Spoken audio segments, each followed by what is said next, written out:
This is Robert Merlacci, the MindShare Learning Report, Canada's leading learning technology magazine. I have the good fortune of having a MindShare Learning moment with Karen Billings, the Vice President of SIIA Education Group out of Washington, D.C., here at ISTE 2013 in wonderful San Antonio, Texas. Thank you for joining me this morning. Thank you for having me. It's great. It's day 3 of the conference, so pardon me if I'm talking a little slower. I think I'm assimilating with the local language here. That's just fine. It's been a long 3 days. And it's been a great 3 days. You had a wonderful press conference yesterday on your Vision K20 document. But before I get into that, you know, we've known each other a long time. So what exactly do you do as the Vice President of SIIA? Right. Well, the shortest answer is whatever our members need for us to do. Right. But the association itself is really designed to help sort of inform the industry, the companies that are members, on information regarding legislation or the market. So we do market surveys, we have conferences, we do a lot of things that associations do. It's just that our members, as opposed to ISTE, are the companies on the exhibit floor here, and ISTE's members are the professional members of their association.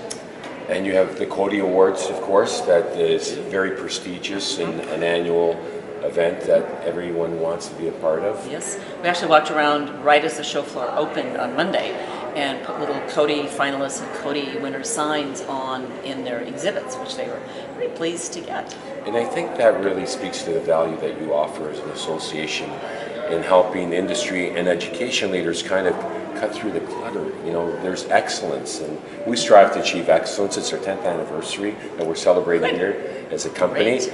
And teachers are overwhelmed when they're walking that show floor. So when they see that designation as a finalist or an award winner, that carries a lot of cachet. The other thing they can see when they go to the end of the show floor are the 2 startup pavilions. There's Very one cool. from the UK, but the other one is one that we actually supported with ISTE. We co-sponsored the EdTech Pavilion from the US. And we have this innovation incubator program for these brand new companies who are, some of them don't even have a name yet, but they're developing some really great products. And so we provided a special space for them at a very, very special price. ISTE formulated a great package for them. And then they allowed some of them to apply for a Pitch Fest competition.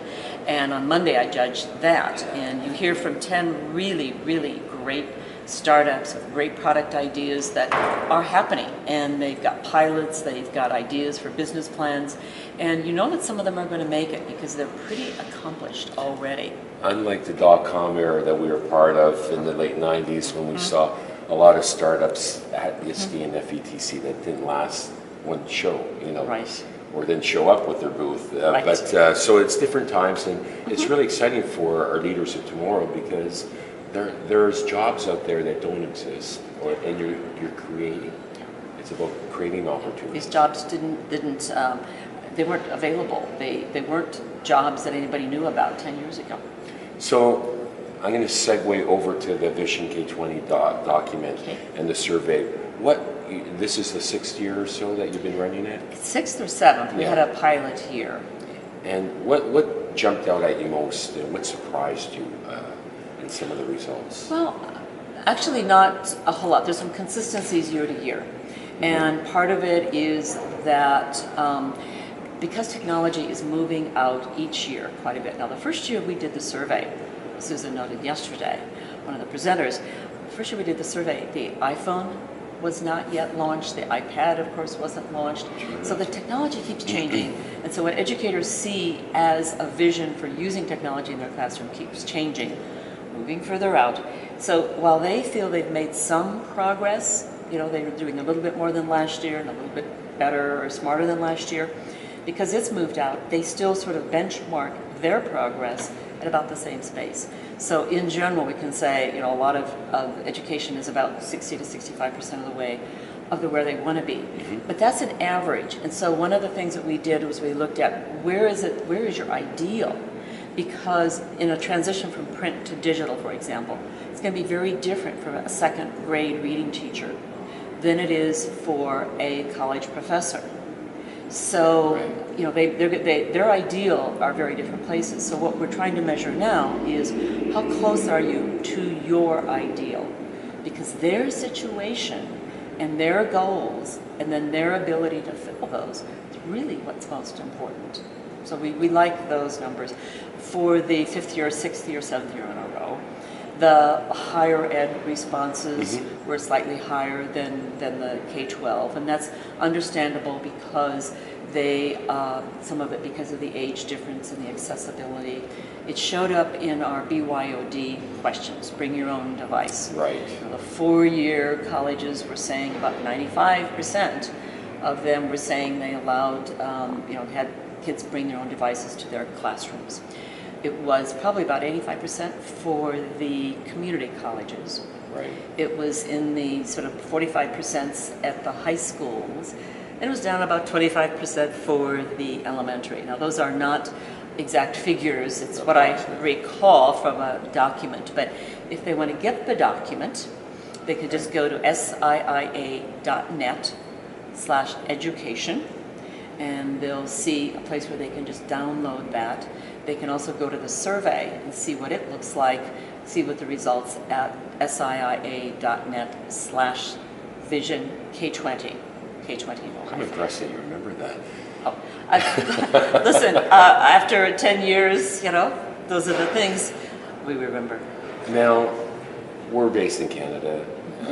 You're international by nature, and you've got a number of members who are Canadian and beyond, Canada, North America. So the surveys were completed. Was that international, or? It was more international than in years past, because we have EdWeb, we sponsor a global channel, EdWeb, and they reached out to a lot of members. And I believe you helped, and we'll work it out so that you can help even more. Right. But we have, our goal next year is to have a couple thousand responders. So we need sort of a minimal number of responders from a country to be able to show if there's any significant relationship. So if you and I work together and get a lot of responders from Canada, I'd be happy to. We can do that. Fantastic. And if you come out ahead, we're going to broadcast it all over.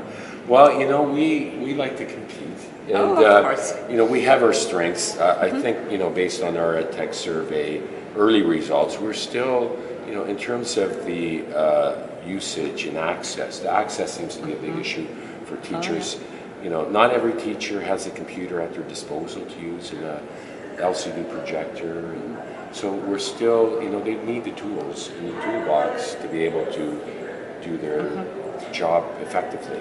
And then they need good content and good, management systems, all of that to do a good job. There's a lot of moving parts, and SIIA is certainly playing a key role in being a leader in helping add clarity to the challenges that lie ahead. And I'm sure all those CIOs appreciate it. That might be my new tagline. Somebody next asks me what I do. I'm thinking, I try to add clarity to all of the challenges. There you go. I like it. We thrive on acronyms and branding and taglines. So great. With that, I thank you, Karen Billings, Vice President of SIIA Education. My name is Robert. We're launching the MindShare Learning Report. And until next time, keep the learning curve steep.